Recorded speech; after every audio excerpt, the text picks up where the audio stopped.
Okay, cut my music. Emergency live show. Welcome to College Football's Peek Around the Corner with your host, Greg Pflugar. We cover everything. My God, we cover everything because we love everything in college football. And if you do as well, please subscribe to our channel. What are you waiting for?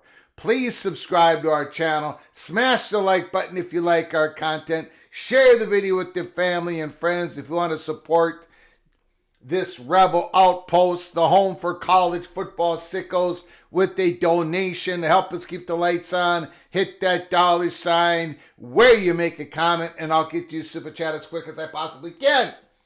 Welcome everybody into the studio that sits on the corner, the very corner of Keith Jackson Parkway and Kurt Gowdy Avenue. Do not be afraid.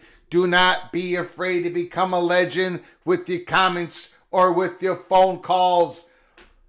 Emergency live show. Holy smokes.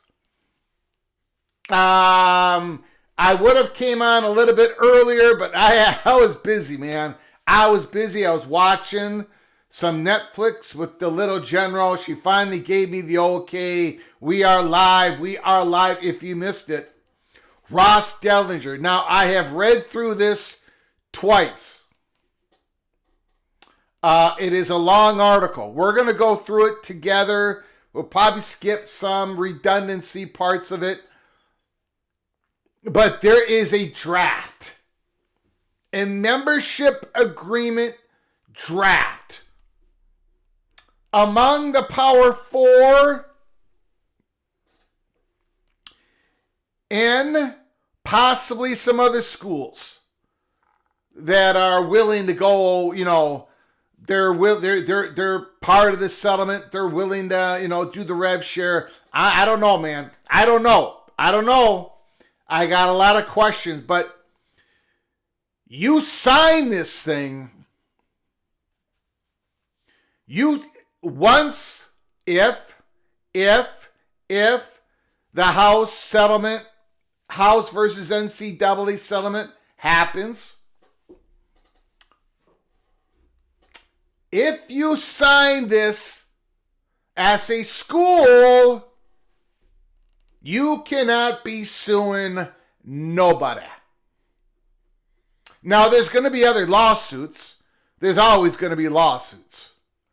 But there's going to be other lawsuits. But it ain't going to happen by your school. Your school is not going to back up the lawsuit made in your state, a congressman or whatever, or your lawyer, because you got all these state laws saying my school is not going to be encaptured by this House versus NCAA settlement when it comes to Deloitte, when it comes to the enforcement arm. No, no, no, no. Our schools in this whatever state, we don't have to abide by any of that. Well, ladies and gentlemen, the Power Four conferences, the schools, some of the schools are drafting a membership agreement. If you sign it, and we're all bound together. We're going to follow the rules. We're going to say, okay, enforcement arm, is this our punishment? We'll take the punishment. And if you don't sign it, if you don't sign this membership agreement according to the vision of this membership agreement, if you do not sign it, you can be kicked out of your conference. If you don't sign it, none of the other Power Four schools are going to play you. Not on the courts, not in the football field. Sign it or lose your conference membership. Sign it and abide by the rules. Holy smokes. Now, of course, this is not going to be, people are going to be filing lawsuits against this and blah, blah, blah, blah.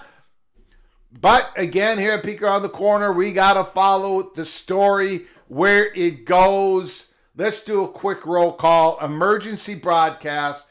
Bucket 21 Bucket 21 is in the house. MBM, AMAC, a humble bumble duck, Bo Evil, Don in Kansas, the Evil Badger, Jeff Olson, KS Beer Fan, Healing, Florida, Megaman, R. Webb, Jose, Bob Swanger, MBM, John Bennett, Nick Kelso, friends, call me Sean, Randy Taylor, Mr. Monkey says, what conference are we talking about here?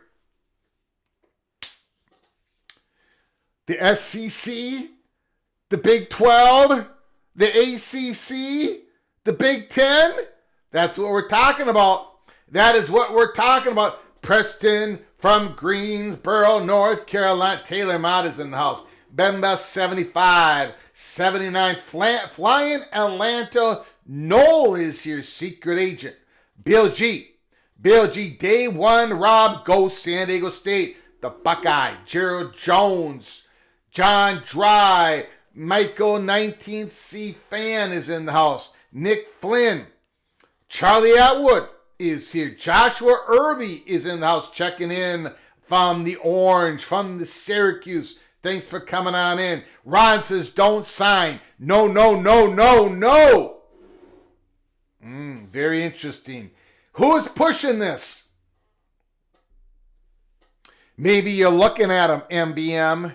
Maybe you are looking at him. We'll find out. Maybe we'll find out in the article. C. John is in the house. Clinton Moses is here. Lewis. Sheesh, Lewis says. 01 Mad Cat. Joaquin Morales. Eric Phipps. Justin Lucas. Have to work in the morning, but I'm here. Justin Lucas. North Carolina State Wolfpack. Eric Ruby. Rob Wrights. Generation X. Pulp a Culture. Robert Perez. Mr. Fresno State Bulldog. The Cornhuskers back in the house. Skaven, yes. Jonathan Anderson. Sean, John, Grove, Ema. Okay, Chef Maul, son of Sarek. Okay, let's go. Ron says this is walk away. You should just walk away. Here we go. Breaking news. Let's get into it. Breaking news. Ross Dellinger this evening. Power conferences working on a contract to bind schools to a new enforcement rules with strict punishments. Schools not signing risk eviction from their conference per the deal, regardless of state laws combating impending house settlement. Okay? I don't want to pick on anyone's school. But I got to take a school that has a state law that just, that tries to circumvent this NIL, to try to circumvent Deloitte, that tries to circumvent the enforcement arm. Let's take the state of you must be from Tennessee because you are the only 10 I see. The Volunteers. All right? The state of the volunteer state got a state NIL law, right? Protecting their university. Well, guess what? That university in Knoxville, Tennessee is going to have a decision to make. If they don't sign this, if this comes all about, now it's in draft form, we'll get to that in a little bit. If Tennessee Volunteers, the University of Tennessee, the Athletic Department of Tennessee, if they do not sign this, they risk eviction from the Southeastern Conference. Now, before we go on with this article, let's remind everybody this simple fact. Every school in the Power Four Conference, every one of them, everybody signed the House settlement deal. The House versus NCAA settlement deal. Every one of your schools in the chat room, if your school is an A4 school, you signed it. You gave your support to the $2.8 billion back pay, Deloitte, and everything else. But this membership agreement puts it up even another level, saying to you, your school, you cannot sue anybody. Not when it comes to what is about to happen. We want guardrails, and this is going to be it until it gets codified. We are going to get sued, but we're not going to get sued by your school, and your school is not going to support a suit against us all. And if you don't sign it,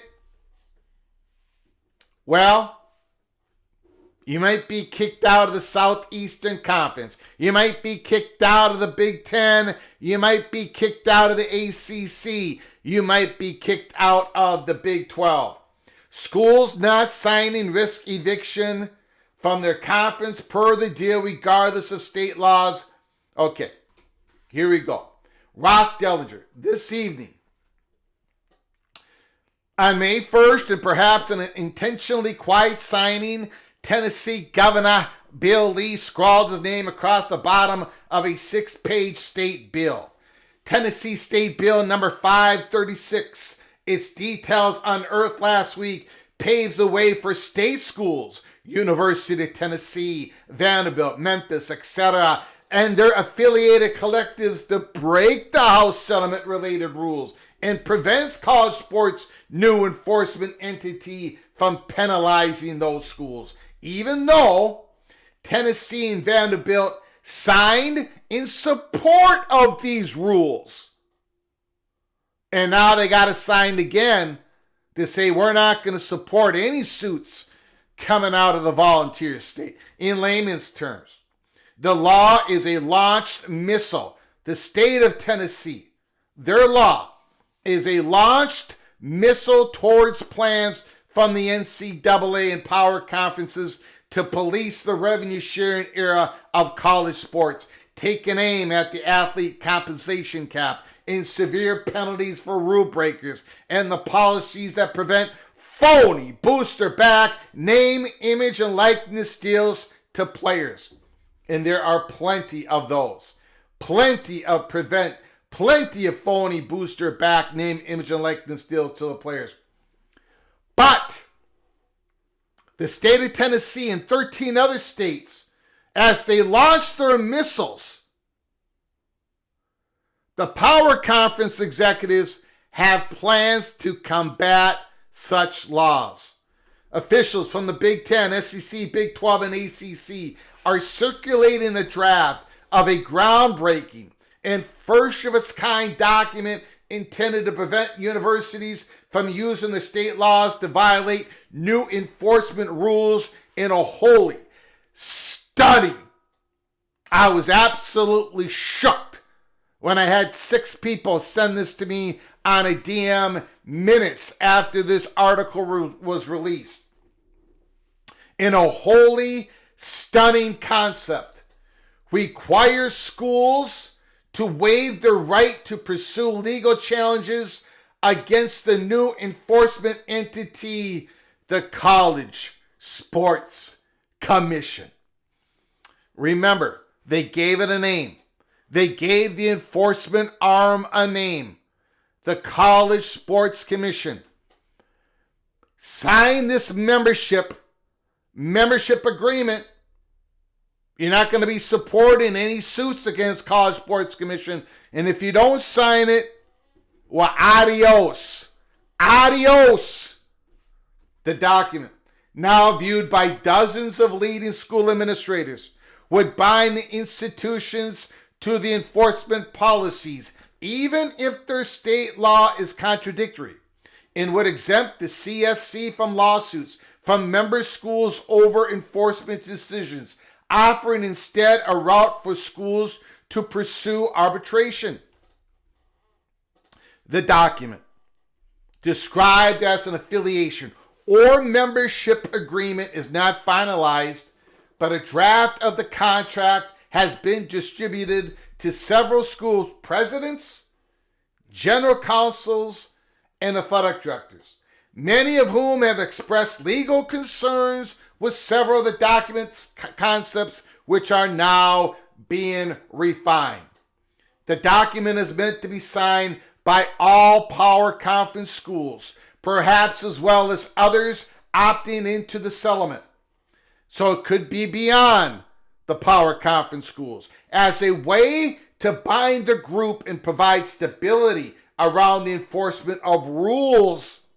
That includes, most notably, decisions from the new Deloitte-run NIL clearinghouse, dubbed NIL Go, an entity expected to more strictly enforce booster pay. Now, remember weeks ago, we were able to report to you here at Peek Around the Corner. Remember when those coaches came out of the meetings, of the SEC meetings, the SEC wanted that Deloitte to be legit. They wanted the Big Ten supporting this, and in return, the SEC will probably acquiesce to the 4 auto bids. We gave you this. This is of vital importance to a lot of the power players here in the Power 4 conferences. The big time programs, they actually want the Deloitte-run clearinghouse to be tight, to be legit, to have enforcement rules that are enforced. The consequences for not signing the agreement is steep. A school risks the loss of conference membership and participation against other power league programs. You have to sign it. You have to sign it says one athletic director who has seen the document, or we don't play you. As the condition of membership, you must comply with the settlement and enforcement, says a power conference president with knowledge of the document. Again, there are still going to be lawsuits filed, but your school is not going to be a participant of those suits. And you have an arbitration. If a ruling goes against you, there's going to be an appeal process. But if that goes against you, well, guess what? You got to take your punishment, whatever that is, whatever rule you violated. The membership agreement has evolved since the Yahoo Sports first learned of its existence in February.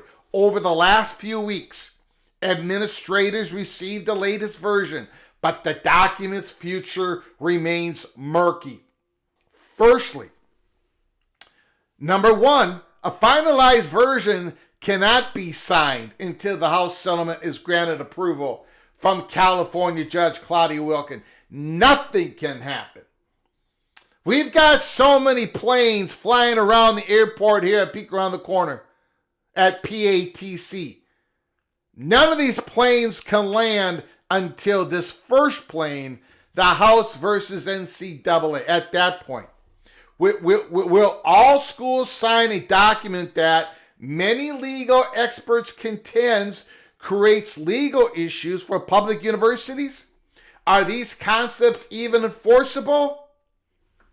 Arbitration itself isn't surprising, but saying that you agree not to follow your state law that may or may not be enforceable, said Gabe Fellman, a sports law professor at Tulane, an expert at college sports legal matters. No matter what the sides do, they're going to be sued.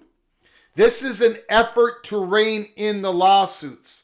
It's just not clear how enforceable all these provisions will be. Signing an agreement that exempts the state university from following its own state law is particularly troubling. The executive director of the National College Players Association. That's especially true when the consequence is potential eviction from your own conference. Such a concept is actually addressed in Tennessee's state law. The law prevents an athletic association from adopting and enforcing rules that violate state law and prohibits any association from interfering with the school's membership status, voting rights, and revenue distribution. Huma has helped dozens of states adopt laws that provide the universities with advantages in the NIL era. He calls the affiliation agreement a literal smoking gun and liability for public universities. Midwinter, we know what he's going to say. None of this is good. Even if Judge Wilkins approves the House settlement, her order will not address whether NCAA rules that come out of the House settlement comply with antitrust law. She's only ruling on whether the settlement agreement is fair to absent class members. Okay, we're going to skip the Wilkins stuff. At the center of much of the scrutiny around the settlement is NIL Go, the Deloitte-run clearinghouse charged with determining if third-party NIL deals with athletes are legitimate and of fair market value. The clearinghouse is using an algorithm to establish compensation range for an assortment of deals, a concept that many legal experts expect to trigger a bevy of legal challenges. In a gathering at ACC spring meetings last week, Deloitte officials shared notable figures with athletic directors and coaches, including that 70% of past deals from booster collectives would have been denied, while 90% of past deals from public companies would have been approved.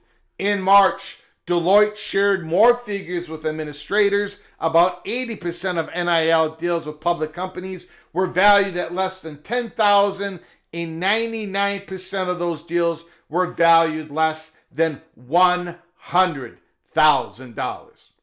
Okay.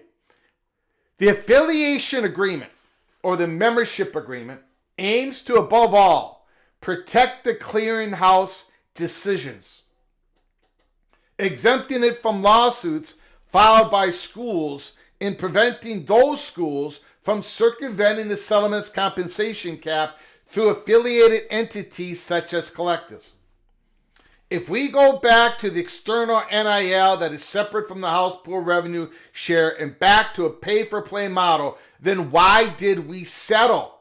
Asked Baylor Athletic Director Mac Rhodes, who is aware of the affiliation agreement. We are going to spend $20.5 million, and then on top of it, go to pay-for-play with collectives? Doesn't make any sense, does it? In this new era, we are already trying to circumvent the rules, Athletic Director Rick George said earlier this month. We already went over that.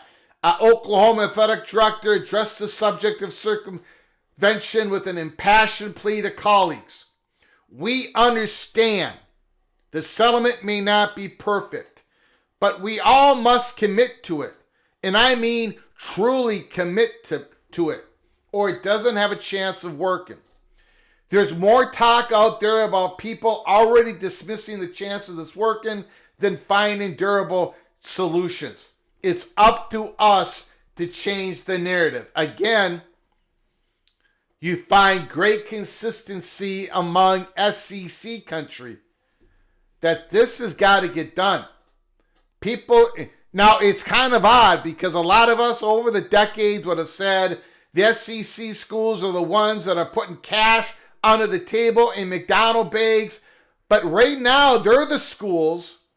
The leadership are saying we've got to make it that Deloitte and the clearinghouse can enforce the rules. While at the other hand, a lot of states, some in the South, West Virginia, a lot of states, 14 of them are saying, no. You cannot, these rules, these enforcement rules cannot supersede our state laws. For instance, state laws have been a prickly issue for the NCAA and conference administrators. The laws vary greatly by state, providing schools, even within the same conference, different and often advantageous ways to skirt league and national standards. For instance, while 14 states currently permit direct school-to-athlete payment, another 9 states have laws prohibiting it such. According to research from NIL platform Open Doors, roughly half of the states in the U.S. have adopted NIL laws with language that may legitimize the impending House Summit regulations and enforcement rules. In fact, a 5-year-long, multi-million-dollar congressional lobbying effort from the NCAA and conference executives is rooted in encouraging lawmakers to pass a federal bill that, among other things, preempt these various state laws. The attempt to exempt the College Sports Commission from legal action from schools is an example of liability that faces any new entity, says Julie Summer, executive director of the Drake Group, an organization whose mission is to defend the academic integrity within college athletics. Okay, that's it. That's about it, guys. So, breaking news. Breaking news. Ryan Thomas, Greg, I plan to do my judicial science doctorate on this stuff at Georgetown Law this fall. Lots to research and write. Thank you, Ryan Thomas. Thank you for the super chat. Thank you so much for your support. Very much appreciated. PATC doubleheader, baby. Holy smokes, indeed. Okay, first of all, let's, number one, it's a draft, right? As we said at the beginning of this emergency live show, this is a draft that's being passed around among college administrators, leadership in the A4 and the Power 4 conferences. Being called the affiliation, or we're calling it right now, the membership agreement. This is tried to combat state laws. State laws, again, this is the College Sports Commission. College Sports Commission is the enforcement arm of this new world that we're entering in based on the House versus NCAA settlement. College Sports Commission. That's the name. We don't know how many people are going to be staffed for this. We know by reports that the 10 conferences have been having representatives of the 10 FBS conferences come together to create this commission. We don't know the punishment of certain rules that are violated from the College Sports Commission. We do know this. It's not going to be a part of the NCAA. It's going to be an entirely separate body, the College Sports Commission.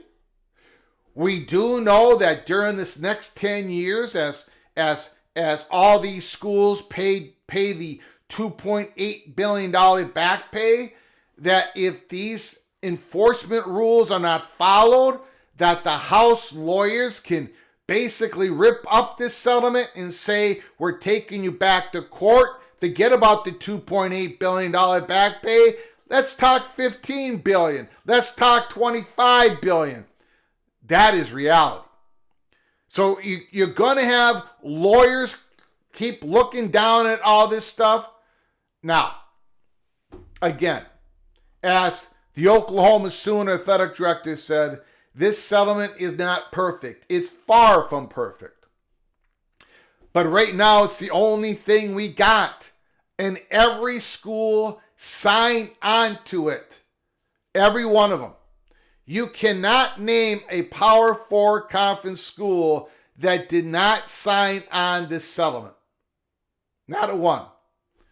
But now, some leadership in the Power 4 wants everybody to sign another piece of paper, another agreement, a membership agreement, binding everybody together once again and saying, you see these state laws, all these different state laws, it don't matter.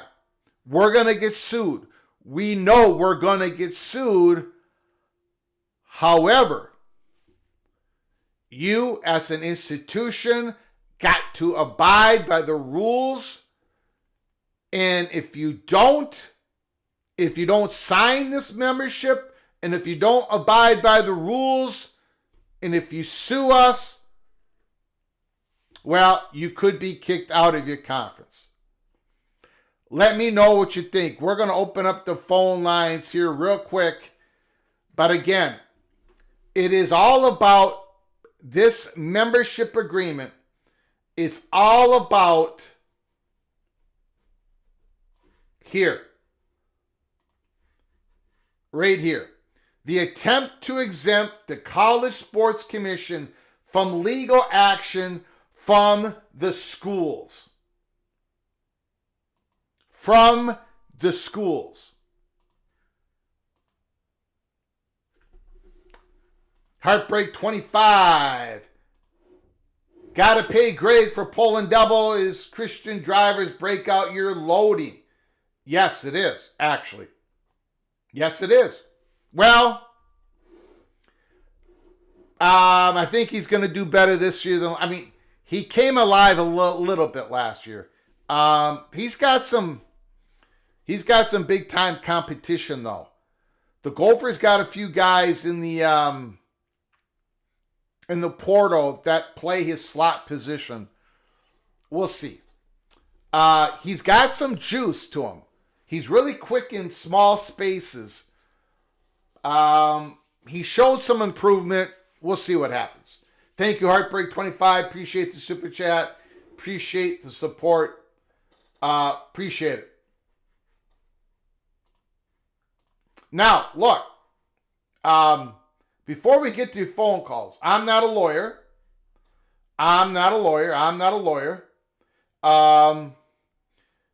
We've got, if some people say this is not good. The public schools are owned by citizens of the state. No compromise. All that is, how do I say this?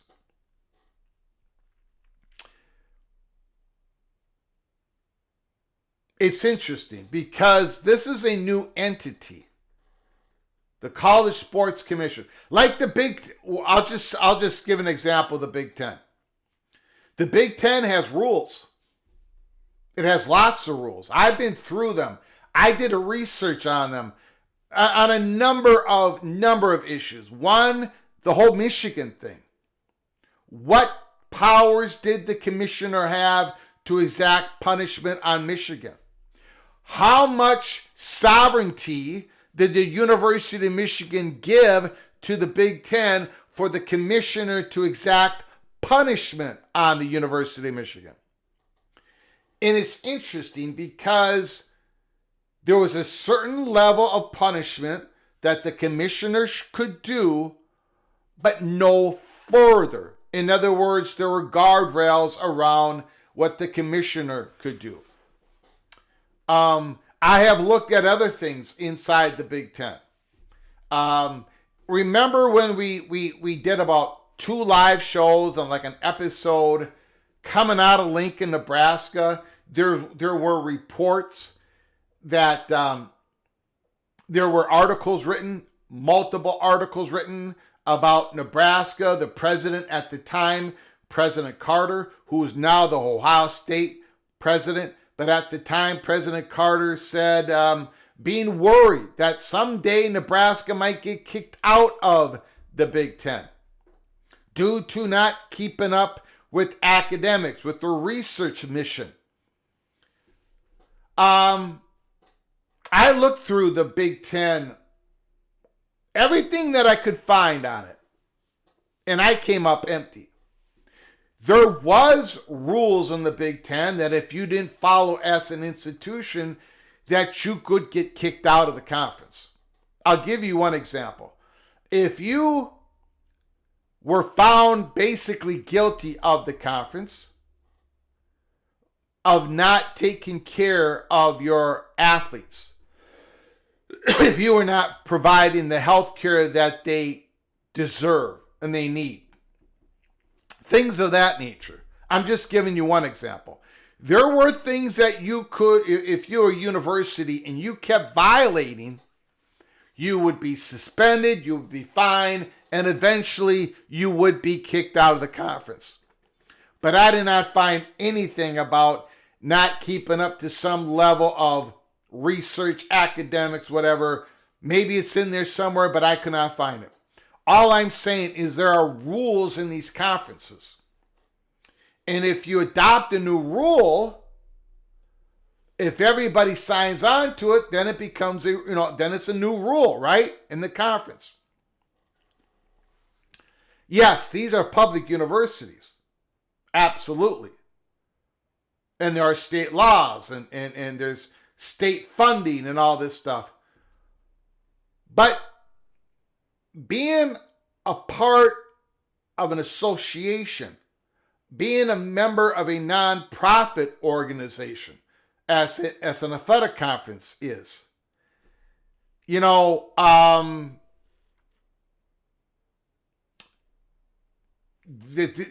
not a fait accompli. It's not a right. A conference can make up a rule, and if you violate the rule and part of the punishment is eviction, I don't know what a state law can do with that. You are not, these associations, these conferences are not they're their own nonprofit. Or now there are rules. I get that there's state laws that affect nonprofit organization, but anyways, these public universities are not. They don't have forever rights. Due process, no question about it. No question about it. Ryan Thomas, processed cheese on a burger should get you booted. I agree. No question about it. Due process. Well, let's open up the phone lines. Again, it's a draft. It sounds like it's probably getting a whole lot of support out there. Is it going to get everybody to sign on it? Or are there going to be worries that this is just going to open up a new field of being sued? Look, all these universities, all these commissioners, all these conferences, the NCAA, they're all going to get sued. They're going to constantly get sued. But I think what they're trying to do is before they're anticipating, they're hoping, they are praying that this all gets codified. The House NCAA settlement gets codified in the Senate, in the legislature, in the federal law to protect them from these lawsuits. In the meantime, they want to protect themselves from their own schools, right? Remember, this often gets forgotten. Every school, every one of them, I don't care if it's Duke, Kansas, LSU. I don't care what school it is. You all signed on to the House versus NCAA settlement. You've already signed on to say we are going to follow these rules. You already did it as an institution. Now, this membership agreement is supposed to say you're not going to sue us because these are the rules that we've all established. Okay, here we go. The phone lines are open, 763-260-1333, 763-260-1333. Give us a call. If your school did not want to sign off on the House versus NCAA settlement, then they shouldn't have signed off on it. But you all did. I read comments all the time on X blaming the NCAA for this, blaming the NCAA for that, blaming the SEC for this, blaming the SEC for that. Every school signed on it, on the settlement. This, to me, when I read it, is an extension of that agreement saying you are not going to participate in suing us because you do not like a decision made by Deloitte or by the enforcement arm.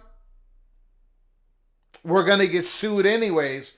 But Minnesota, the University of Minnesota ain't going to be on that suit. The University of Wisconsin-Madison ain't going to be on that suit. LSU's not going to be on that suit. Arkansas is not going to be on that suit. Baylor's not going to be on that suit. Is this how the breakaway from the NCAA occurs? Whose corner? Well, look, I got to clean this up. Hold on.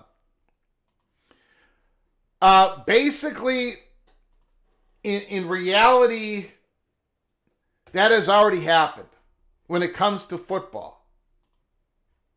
Not quite. It's not completely severed. The NCAA still looks over certain things. But again, the NCAA and all the schools signed this House versus NCAA settlement. All of them signed onto it. The NCAA, that organization, which all the presidents created, they have a back pay bill. They're going to pay so much on the $2.8 billion. Then each school has a bill that they have to pay. So, again, it gets really lost in translation, but every school signed off on it. And now there is an effort, and you heard Baylor's athletic director, obviously he's all for it. You've heard Oklahoma's athletic director, obviously he's all for it.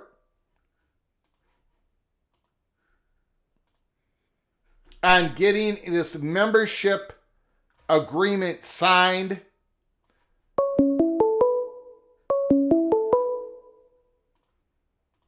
Call from Lewis.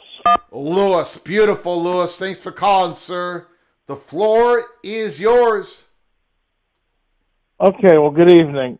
First of all, when I first read about a membership agreement, I'm thinking about, well, okay, what other issues are lurking in the background, because the future of the college playoff will have tens of millions of dollars of impact on the conferences based on how that comes out.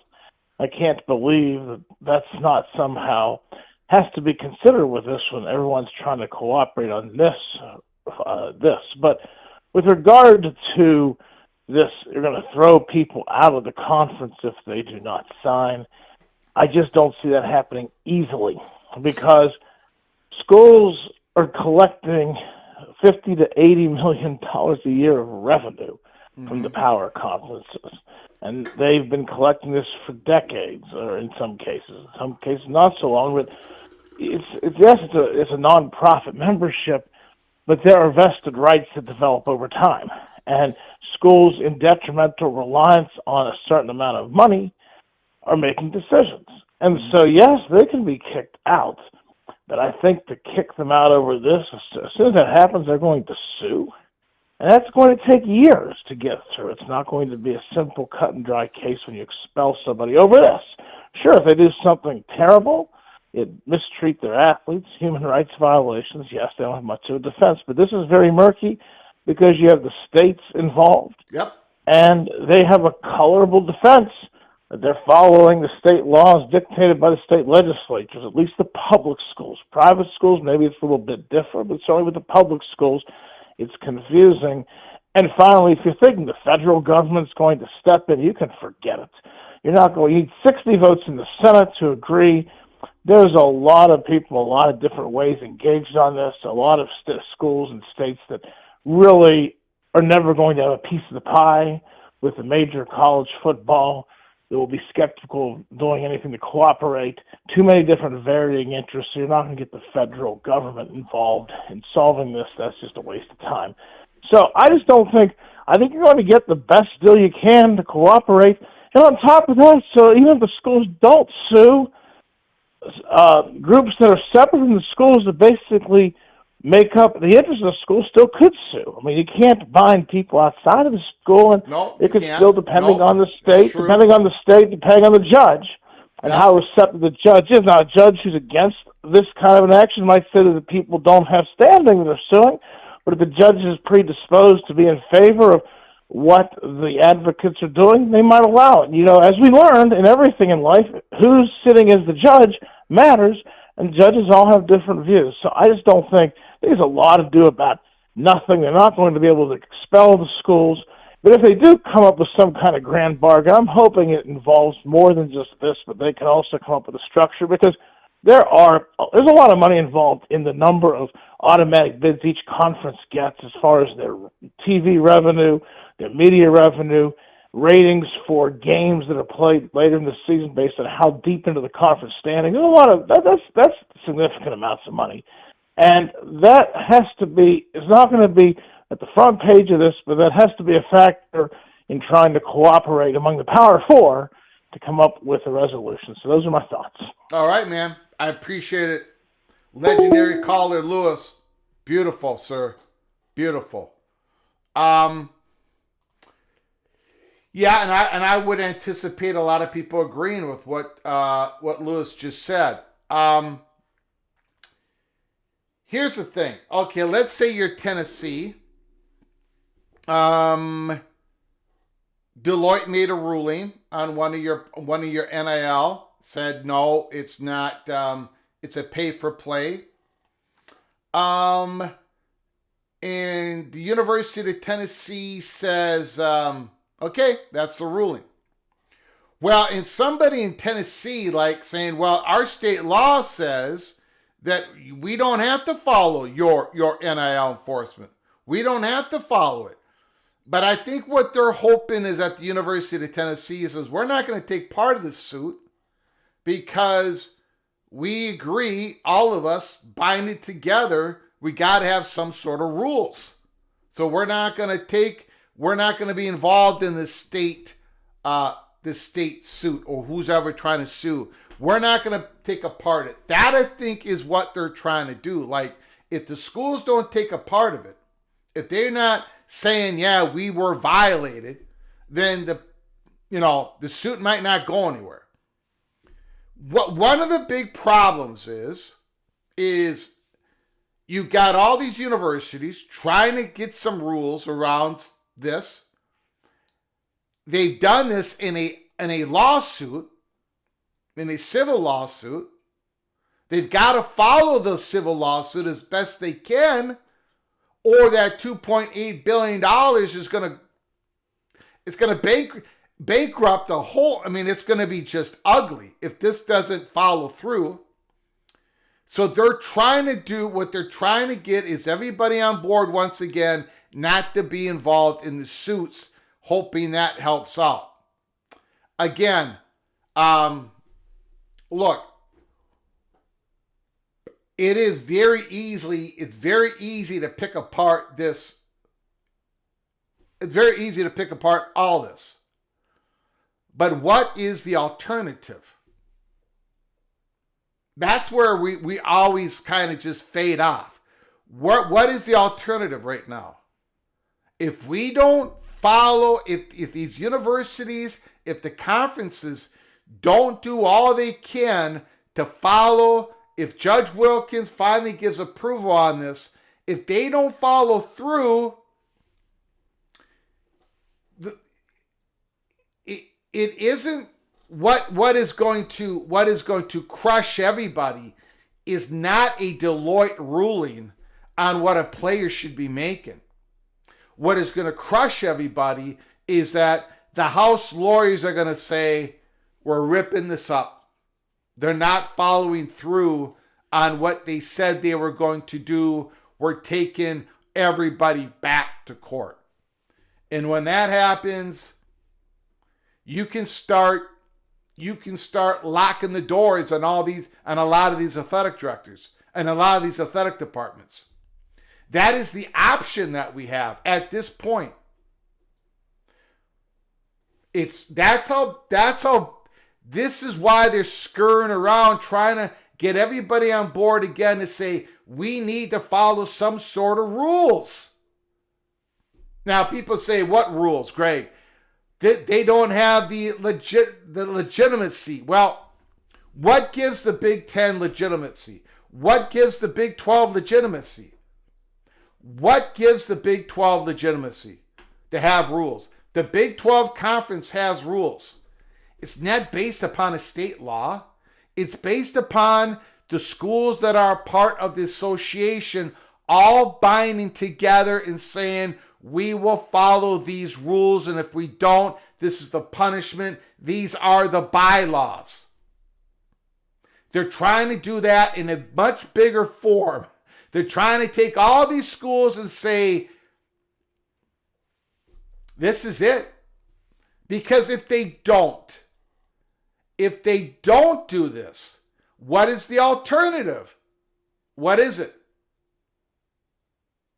What is it? Are we just going to sue each other to death?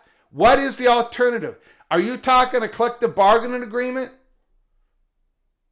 These universities, again, there's not one university in the chat room that any of you support. not Duke, not Coastal Carolina, not Marshall, nope. Not Houston, no. Not UMass, no. Not Dartmouth, no. Not California, Berkeley, no. None of the schools that you all represent want their student athletes to become employees. Not one of them. So what they're trying to do is they're trying to create this quasi, not professional, not amateur, something in the middle, but we got to have the ability to enforce the rules. And what's really got a whole lot of people upset right now is there are schools in a conference in which they've worked on this, they've all agreed to this settlement, they've all signed on the dotted line, and then suddenly there's a school next to me that has way more advantages over me because of their state law. Again, these state laws. This school here has got all the advantages over this school because of state laws. Because, so what they're trying to do is each university, they're all trying to put their hand in saying, we will abide by these rules, and if we show up to be violated, then we'll take our punishment. Just like in every association out there. Again, give us a call. 763-260-1333, 763-260-1333.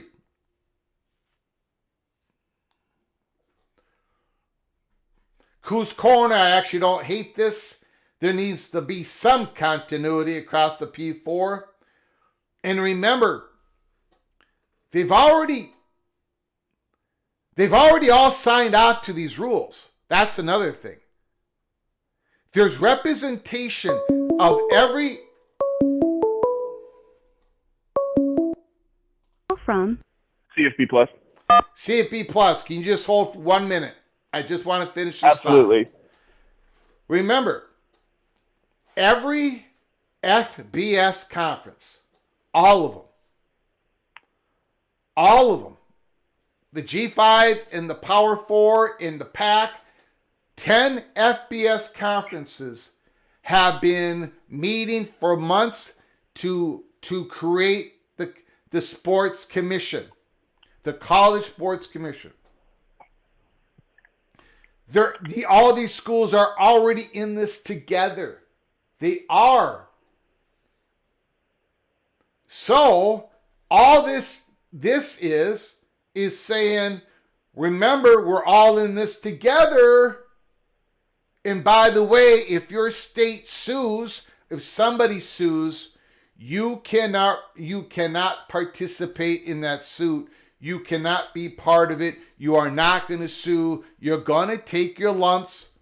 Just like if you were in your own little conference and you violated a conference rule, you're going to take your lumps. Just like this, a 72. Everyone's talking about your Super League. You want a Super League? Well, here goes your Super League. All these schools together, bound together to say we're going to do the best we can to follow these rules, because if we don't, holy smokes. I mean, the House lawyers are going to, you got to be more fearful of the House lawyers than any other of these suits that are going to be happening over the next year. Go ahead, CFB Plus, the floor is yours.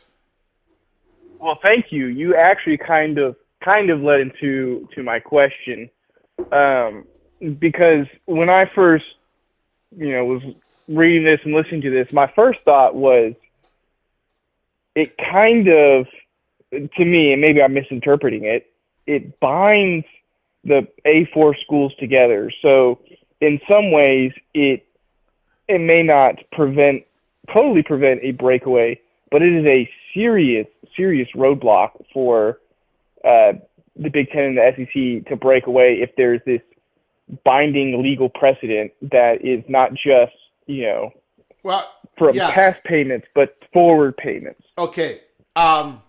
First of all, yes, it's another layer of everyone binding together, and that protects it from a breakaway. And by the way, when everybody signed the House versus NCAA settlement, which they've already did, people forget that. It's never talked about anywhere. I mean, they already signed on it. That was a protection of a breakaway. Now, Jared McKinley, I respect your opinion greatly. I personally don't want the settlement to go through. Start over from scratch. I'm telling you. I don't know. I mean, for a couple things, and I'm sorry, CFB Plus, I get back to you. No. I apologize. Number one is, holy smokes, you're risking bankruptcy. Number one. Just number one. That's what you're risking bankruptcy to start over. Number two, you are risking a breakaway. I mean, if this House NCAA thing collapses, I think the number one of the quickest things that are going to be written is Big Ten and SEC breaks away. Because now they're not bound by jack. And they've got the money. They're going to survive. They're going to do the back pay. They're going to go on their own. That is going to be a real, true possibility.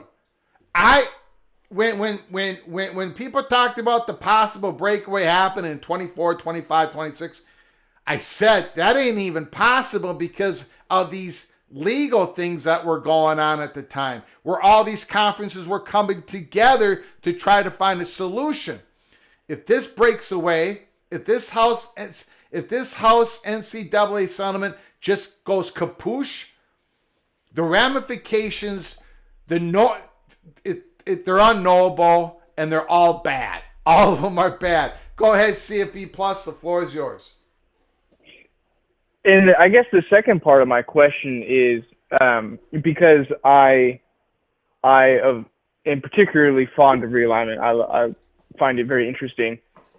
If this were, all the schools were to sign it as we know in its current state, how does this affect the Big Ten and the SEC's perspective on realignment, knowing that the ACC, those schools or that conference is still going to be bound to this agreement, and if you rate it and essentially neuter it, I don't know if that could open you up to litigation or severely weaken the.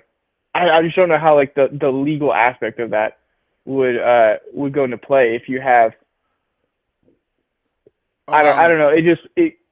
I don't know if that makes sense. I'm sorry. Go ahead and repeat that. I apologize. Go ahead.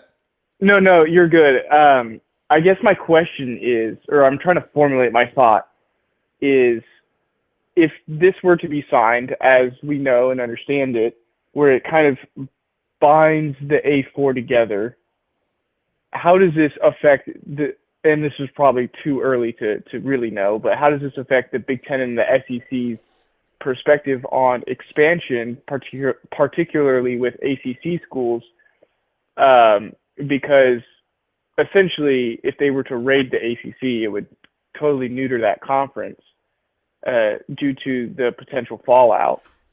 So does that open them up to litigation, or is it potentially more expensive to essentially get rid of the ACC and not use them as a partner to help pay for all this and support them politically and legally, or is this one step closer to a super league? It's one of the many reasons why realignment, in my strongly held opinion, is not imminent at all. And I keep saying that. You've heard me say that. This is one of the reasons. No, realignment ain't happening. I don't think it's even possible to happen this summer. If it happens, I will take the L. This is one of the reasons why. Now, if it happens next year and the ACC, I mean, it ain't going to affect the settlement because there's still going to be those schools, same payment. I mean, it ain't going to affect anything. But this is one of the reasons why I don't think it's imminent. Now, Annie Staples just put out a tweet. Would the SEC threaten to kick out Tennessee or Vanderbilt for following their own state laws? We're about to find out. So, again, other people are picking up on this. Go ahead, sir. And then my final question before, I don't want to take up too much of your time. I know it's late. But if schools are in a precarious position and they don't know if they can sustain this, because I know that's a huge question, such as like Wake Forest, with all due respect. I don't know anything about Wake Forest's athletic budget, but I'm just not convinced, or I'm just uncertain that they can financially support this. Do schools who may be on the fence about this, who may not be able to afford this, do they intentionally not sign this so it gives them a way out? If that makes sense. The schools would intentionally not support this? Not sign this deal. Yep. So they would essentially be removed from the Power Four or the A4. I see what you're saying. And not be held responsible for basically the rules and stuff going forward. Okay. So, first they've already signed on to the settlement, so they're going to pay the back pay and all that. That's not what this is. They're already in the settlement. All these schools are. They don't. Let's pretend that there is this membership agreement. It comes out of the draft form. It's official. Schools are signing, and you don't sign for it. Like we'll take Lewis. If the SEC kicks out Tennessee, then someone else would love to have them. So let's say we'll just use Tennessee again. Not to pick on Tennessee, but they're the ones that are being used all through X and everywhere right now because of the new state law. Let's say Tennessee says, nah, we're not signing this. We're not volunteering the volunteers to sign this. Okay. So maybe they get kicked out of the SEC. Maybe they don't. But let's say they do. Well, the other form of punishment that was part of the Ross Dellinger article was nobody's going to play Tennessee, not in the Power 4 conference. It's not just getting kicked out of the conference. No one is going to play you. Everybody that signs on to this ain't going to play you. So good luck with the ticket sales. Good luck with the media rights. Good luck with everything. You're losing a lot. Tennessee ain't going to be Tennessee anymore if they're not playing the SEC schools, if they're not playing the Big 10 schools, if they're not playing the Big 12 schools, if they're not playing the ACC schools. So that is supposedly part of this membership agreement. Go ahead, sir. Okay. Yeah. I guess that makes sense. I was thinking more like if Oregon State and Washington State, I know they've already, I'm assuming they've signed on to it because they're included with the old Pac-12. But if they're they signed on to this and then they're kind of looking at their future prospects and realizing, you know what, I don't know if we can sustain this. We can pay back the damages, but I don't know if we could sustain this long term. I don't know if this would create a viable option to kind of get out of that legally, but that's more speculative. Yeah. All this is speculative. This is crazy, right? This is crazy. I mean, again, this is a draft form of this agreement. It may not be signed by anybody, but the way Ross Dellinger wrote it, the way he released it tonight, there is unbelievable concern about some schools having an incredible advantage over everybody else because they are in a certain state that passed a law. And that is going to crush this. It's going to crush everything. Again, everyone is, and I get it, everybody's concerned that this ain't going to, I'm telling you, what my question is what are the options? What are the options? So Tennessee's going to have all these, Tennessee, okay, according to Tennessee, the state law, Tennessee doesn't have to have any of their pay-for-play contracts go through Deloitte, but Alabama does. I mean, suddenly, the SEC will go up in flames. You can't have, again, they're trying to establish these rules, and they're trying to bind these schools together, because if you don't follow this house, guys, if you don't follow the rules of the settlement, we're not talking $2.8 billion anymore. We're talking about a elongated, multiple lawsuits, class action lawsuits. Remember, this House versus NCAA settlement is 3 lawsuits, 3 civil lawsuits folded in together. Forget about the $2.8 billion. That ain't going to be the number anymore. It's almost like people want the athletic department to go bankrupt just to show the guy, the man, whoever the man is, just to show them up. What are the options at this point? The NCAA and these schools already know that they're cooked. They already know that the House lawyers, the swimmer, they know that they were on the losing side of this in a class action lawsuit. The $2.8 billion, that number is only that number because they agreed with the House. They agreed that they would do this, and this. Revenue share, the way to get to the revenue share number, and all these other things that are associated with this. It's the only way that the House lawyers said, okay, not only is the past student athletes to a certain number of years, they're going to get paid, but going forward, they're going to get paid. If we're gonna blow this up, and it sounds like a lot of you want to blow this up, good luck. I don't know. You all want to head into the great unknown, to the great abyss, I guess, to show the man,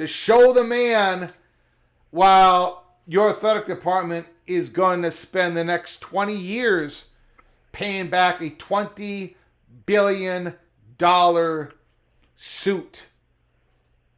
CFB Plus, go ahead and finish the call. That's all I have for tonight. Thank you for soldiering through. I know this is your second live today, but I'll let someone else call in and Beautiful. get a chance. All right. Thank you, sir.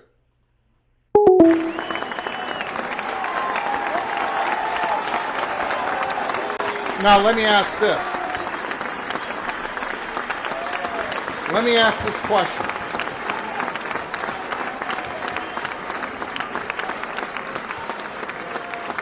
I saw Coos Corner. I saw Lewis saying Tennessee ain't going to get kicked out. Tennessee isn't going to get kicked out. My question is,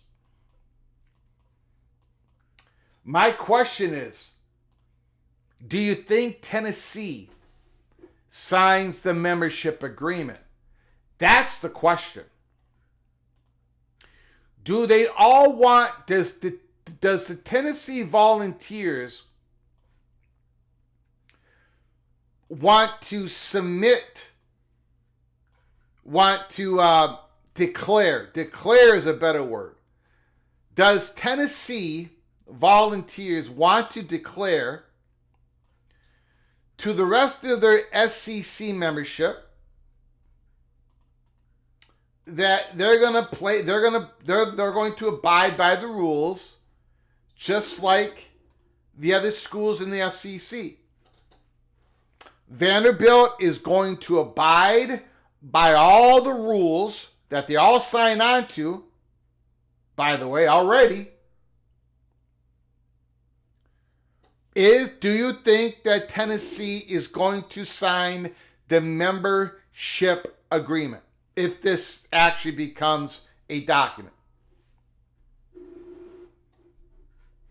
Will they sign it? Tennessee signs and immediately gets sued by the state of Tennessee. Look, I mean, I'm way past the point of the words that very well could be Lewis, but nobody. How do I say this?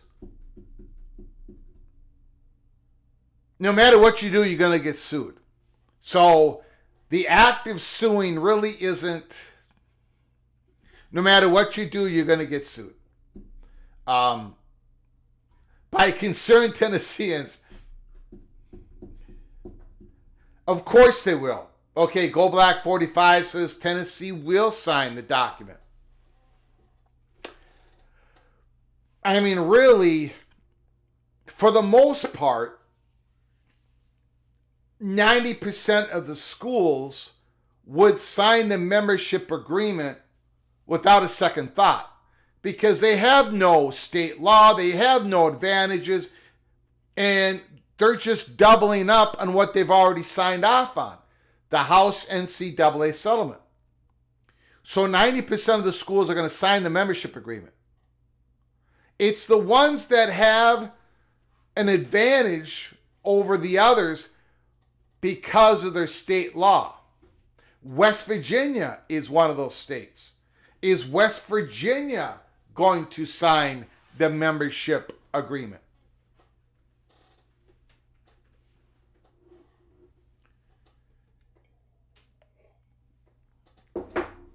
Very interesting. Hobson's choice.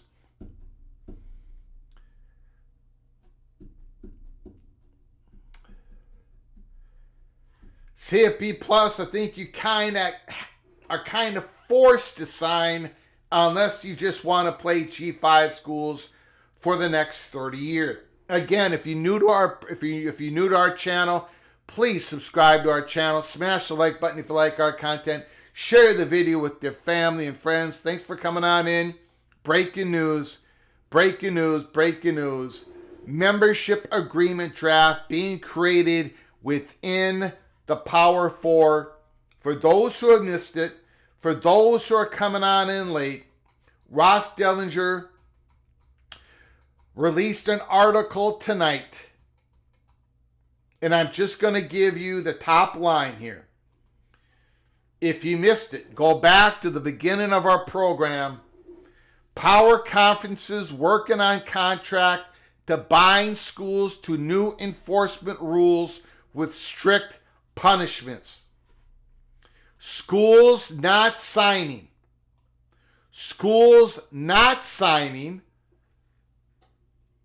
the membership agreement risk eviction from their conference per the deal, regardless of state laws combating impending House settlement. And there's also other potential punishment. Basically is you have to sign it or we don't play you. One athletic director said, if you don't sign it, if you are going to use your state laws to sue the rest of us, then we're not going to play you. We are not going to play you. As a condition of membership, you must comply with the settlement and enforcement, says a Power Conference president with knowledge of the document. Crazy, crazy times we're living in here. And look,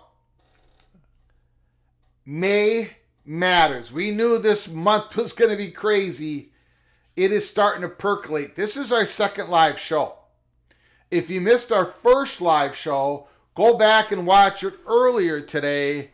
Matt Hayes of the USA Today network basically declaring that Florida State is never going to be a member of the Big Ten.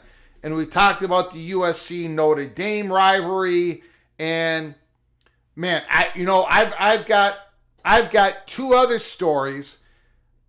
other stories that I haven't even gotten to today. I'm not going to get to today. So make sure you subscribe and have those notifications turned on, so when we come on live tomorrow, you will be with us. You at least get notified that we're on. My goodness. Maybe things are not all kumbaya in the SEC.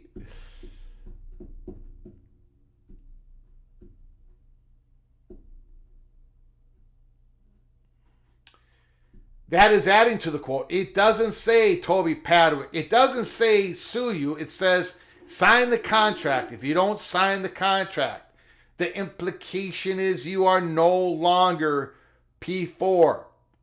A public school generally doesn't want to upset those who control the purse strings. April chatter, May matters.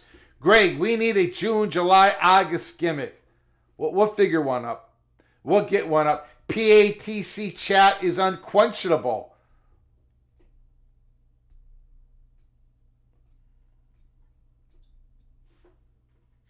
All right, guys, we're going to wrap it up. We've been on the air for an hour and 20 minutes, an emergency live broadcast. Ross Dellinger, if you just joined us, please go back to the start of this live show. Unbelievable. Stunning. Ross Dellinger called it wholly stunning. Stunning news.